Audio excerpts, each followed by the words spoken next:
नमस्कार, आप देख रहे हैं सबसे बड़ा सवाल और मैं हूं आपके साथ वक्ता। चुनाव आयोग ने जैसे ही कैंपेन करने की छूट दी, कांग्रेस के काबिल यूथ लीडर कन्हैया कुमार लखनऊ में कांग्रेस प्रत्याशियों के लिए डोर टू डोर कैंपेन करने पहुंच गए और उन पर एक लड़के ने स्याही फेंक दी और दूसरी तरफ कांग्रेस ये दावा कर रही है कि स्याही नहीं, एसिड फेंका गया है। इसी पर चर्चा के लिए हमारे साथ मौजूद हैं कैपिटल टीवी की न्यूज एडिटर तृप्ति जी। तृप्ति जी, आपका बहुत बहुत स्वागत है। तृप्ति जी, जिस तरीके से लखनऊ में कन्हैया कुमार का स्वागत किया गया है स्याही फेंक के, क्या कहेंगे आप? देखिए, लखनऊ में कन्हैया कुमार का स्वागत नहीं है, ये लखनऊ में एक तरह से कांग्रेस की चॉइस का स्वागत है। जो कांग्रेस ये सोच रही थी, राहुल गांधी लेकर आए हैं ना कन्हैया कुमार को, उनको लग रहा था कि वो खदान में से हीरा निकाल के लाए हैं, लेकिन वो ऐसा कोयला है जिसने अपने मुंह पे भी कालिक पुतवाई है और साथ साथ कांग्रेस के मुंह पर भी। और यही वजह है कि पिछले बार तो फिर भी 3 विधायक आ गए थे, इन्होंने कुछ सीटें जीत ली थी, लेकिन अब जो सर्वे आ रहे हैं और बार बार कांग्रेस को बता रहे हैं कि 0 सीट्स मिलेगी, उसका एक कारण इस तरह के प्रचारक भी हैं। इन्हें स्टार प्रचारक कहा जाता है। कन्हैया कुमार को अगर कांग्रेस स्टार प्रचारक बता रही है, वो जिसके खिलाफ किस तरह के मामले हैं, देश विरोधी नारे लगाने के मामले हैं और उसी से वो सुर्खियों में आए हैं। ये अपने आप को बहुत बड़ा नेता समझने लगे, तो उसके बाद बिहार में गए तो वहां मुंह की खाई 4 लाख वोटों से ये हार गए, तो इनको समझ में आ गया इनका जनाधार कितना है। उसके बावजूद राहुल गांधी कन्हैया कुमार जैसे नेता को लेकर आते हैं, जो कि अपने आप को बहुत ही बड़ा नेता बनाते हैं और जो आते से ये बोलते हैं कि कांग्रेस तो डूबता जहाज है, हमको उसको बचाना है। तो आते से ही उन्होंने कांग्रेस को पहले तो हैसियत बता दी, जिससे काफी अहंकार भी दिखता है कन्हैया कुमार का। उसके बाद कांग्रेस उनको स्टार प्रचारक बनाकर जब वहां पर यूपी भेजती है, तो वहां पे उनके मुंह पे काली पोत दी जाती है या जो भी स्याही फेंकी गई है। अब सवाल यह है कि कन्हैया कुमार को ये लगता है छात्र राजनीति से उठे हैं और जिसने स्याही फेंकी है वो भी फर्स्ट ईयर का एक छात्र है, तो छात्रों में इनकी कितनी लोकप्रियता है ये भी इससे पता चलती है कि इनका आधार ही जो है ना, ये नीचे से ये पूरी तरह धंसते हुए ही जा रहे हैं, दलदल में ही कूदे हैं। तो ये जितना ऊपर उठने की कोशिश करेंगे उतना ही नीचे जाएंगे। तो यहाँ सवाल उठता है कांग्रेस के नेतृत्व पर कि वो किस तरह के लोगों को लेकर आ रही है, इस तरह के लोगों को लेकर आ रही है जिनका जनाधार नहीं है, जिनके बारे में किस तरह की भावना है। चाहे आप सिद्धू की बात कर लीजिए पंजाब में, या फिर यहाँ ये स्टार प्रचारक बन के पहुंचे कन्हैया कुमार, जो कांग्रेस की नैया पार कराने के लिए पहुंचे थे और वहां पे अपनी खुद की नैया नहीं बचा पा रहे हैं। जी नहीं, तृप्ति जी, एक बात और मैं पूछना चाहूंगी। कन्हैया कुमार कांग्रेस को ऊंचाइयों पर ले जाने के लिए कांग्रेस में आए थे, लेकिन अब कांग्रेस की नैया डूबती दिख रही है, क्योंकि जिसके मुंह पे खुद कालिक पुत रही है वो पार्टी को क्या बचाएगा?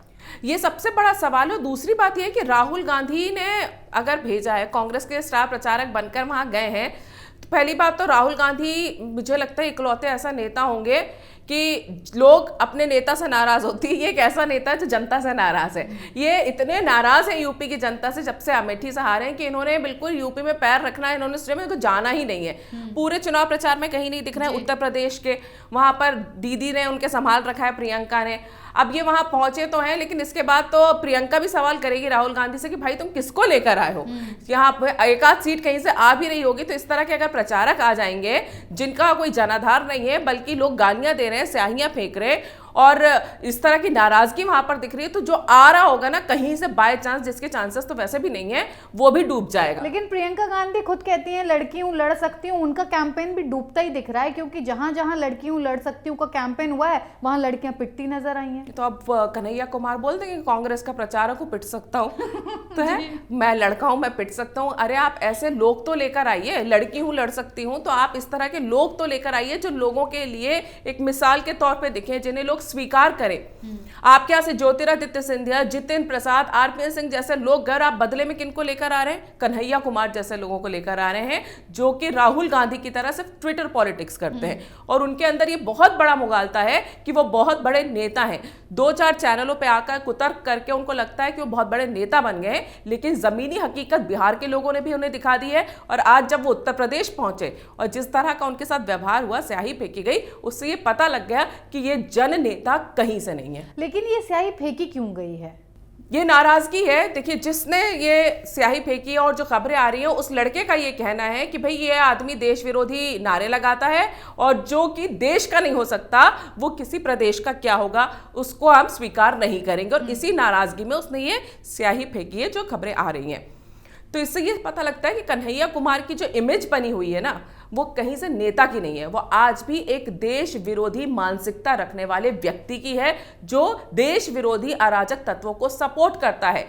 लोग अभी तक ये नहीं भूल पाए हैं कि 2016 में जो जेएनयू में नारे लगे थे भारत के खिलाफ, भारत तेरे टुकड़े होंगे, उसमें कन्हैया कुमार पर केस दर्ज हुआ था। कन्हैया कुमार अपने आप को कितना ही डिफेंड करते रहे, कुछ भी करते रहे, लेकिन ये नैरेटिव बना हुआ है कन्हैया कुमार के खिलाफ कि उनकी मानसिकता लेफ्टिस्ट है, और लेफ्टिस्ट भी वैसी वाली नहीं है, देश विरोधी है। और जब तक ये मानसिकता जनमानस से नहीं मिटेगी, वो जननेता कभी नहीं बन पाएंगे। तो जो कल कन्हैया कुमार के साथ जो हुआ है, उससे 2022 में जो चुनाव होने वाले हैं, उससे कांग्रेस को कितना बड़ा झटका लग सकता है? कांग्रेस तो सिर्फ झटके लेने के लिए कूदी है लगता है इस बार चुनाव में, क्योंकि सिर्फ झटके झटके लग रहे हैं कांग्रेस को, कहीं से कोई अच्छी खबर तो मिल नहीं रही है।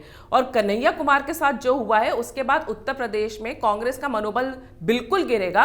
प्रियंका गांधी चाहे कितने ही दावे कर लें, महिलाओं को टिकट बांटने की बातें कर लें, लड़की हूं, लड़ सकती हूँ लेकर चले, लेकिन जमीनी हकीकत क्या, आप तो खुद फील्ड पर गई हैं, आपने तो वहां जाके देखा होगा ना जनता से। जब यूपी की आप जनता से बात करते तो लोग या तो समाजवादी पार्टी की बात कर रहे हैं या फिर बीजेपी की बात कर रहे हैं, कांग्रेस का कोई नाम तक नहीं लेता है। तो ये कांग्रेस ने जो है पिछले 7 साल में मोदी को कोस कोस कर, उसके बाद 2017 से योगी को कोस कोस कर ये कमाया है कि लोग अब उनका ही नाम नहीं ले रहे हैं। तो जो कन्हैया कुमार के साथ हुआ, ये दिखाता है कि कांग्रेस की दुर्दशा उत्तर प्रदेश में कितनी ज्यादा हो चुकी है। और इस तरह के स्टार प्रचारक बना के भेजेंगे कन्हैया कुमार जैसे, तो जो रही सही थोड़ी बहुत है वो भी चली जाएगी। जी तृप्ति जी, जो कांग्रेस के साथ कल जो हुआ, कांग्रेस पार्टी के साथ कन्हैया कुमार के साथ कालिख पोती गई है, अगर अब कांग्रेस पार्टी किसी और सिटी में जाती है, किसी और शहर में जाती है प्रचार के लिए यूपी के, तो ऐसा दोबारा होने के चांसेस आपको दिखते हैं?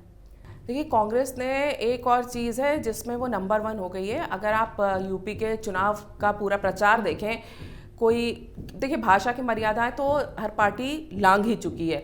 कोई किसी को मारने की बात करता है, कोई किसी को पीटने की बात करता है, कोई देख लेने की बात करता है, चुनाव के बाद इधर इसको देख लेंगे, उधर उसको मार देंगे, उधर उसको कूट देंगे, इस तरह की बयानबाजी होती है। लेकिन पहली अगर स्याही फेंकी गई है और उसके बाद वहाँ पे कुटाई पिटाई मारपीट हुई है, तो वो कांग्रेस के इस प्रचारक के साथ ही हुई है, वो भी कन्हैया कुमार के साथ हुई है। तो इससे ये तो साफ है कि भाई कांग्रेस अब चाहे किसी को भी प्रचारक बना कर लाए, चाहे कितने भी भाषणबाजी करवा ले, यूपी की जनता को कांग्रेस नहीं चाहिए। और जिस तरह से उन्होंने अपना पूरा जनाधार वहाँ खो दिया है और जो स्ट्रैटेजीज उन्होंने वहाँ पे लगाई हैं, चाहे वो इससे पहले चुनाव में राहुल गांधी रहे हों, चाहे इस बार प्रियंका गांधी आई हों, और ये अंदर ही अंदर वो भी जानते हैं कि यूपी में इनका कुछ नहीं होने वाला। उसके बावजूद, क्योंकि अब चुनाव में कूदे हैं तो हाथ पैर तो मारने पड़ेंगे, कोई फायदा फिलहाल होता नजर नहीं आ रहा। और इस तरह के प्रचारकों को ना भेजें जिससे कि कांग्रेस की रही सही जो बची कुची इज्जत यूपी में है वो भी धुल जाए। तृप्ति जी, स्याही फेंकने की बात सामने आ रही थी, लेकिन जो कांग्रेस के नेता हैं और जो लीडर हैं वो ये कह रहे हैं कि स्याही नहीं, एसिड फेंकी गई है। कितना सच है?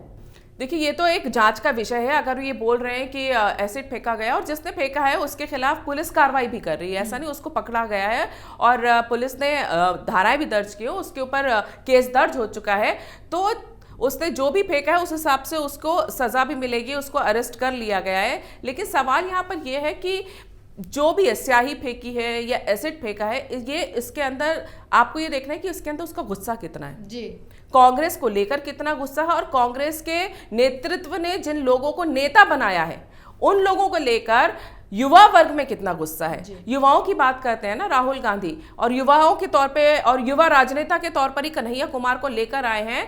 तो जिन युवाओं की वो बात करते हैं, जिन युवा नेता को वो लेकर आए हैं, उन युवा नेता की देश के युवाओं में क्या छवि है और उनको लेकर कितना गुस्सा है, ये इस चीज को दिखाता है। जी, बहुत बहुत धन्यवाद आपका इतनी जानकारी के लिए।